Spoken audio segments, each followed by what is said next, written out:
अकोल्यात पोलिसांची धडक कारवाई, 57 दारुड्यांवर कारवाई, 1,49,500 रुपयांचा दंड वसूल. जिल्ह्यात शांतता आणि कायदा सुव्यवस्थेचा प्रश्न निर्माण होऊ नये म्हणून पोलीस अधीक्षक अर्चित चांडक यांच्या आदेशानुसार 7 जून पासून रात्री आकस्मिक नाकाबंदी राबविण्यात येत आहे.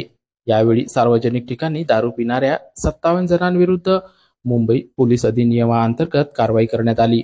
या मोहिमेदरम्यान एकूण 24 नाकाबंदी पॉइंटवर 1063 वाहनांची तपासणी करण्यात आली. मोटार वाहन कायद्यानुसार 288 प्रकरणांमध्ये कारवाई करत 1,49,500 रुपयाचा दंड वसूल करण्यात आला. कलम 185 अंतर्गत 2 प्रकरणे दाखल करण्यात आली असल्याची माहिती दिनांक 8 जून रोजी सायंकाळी 7 वाजता प्रसिद्धीपत्रकाद्वारे जिल्हा पोलीस अधीक्षकांनी दिली आहे.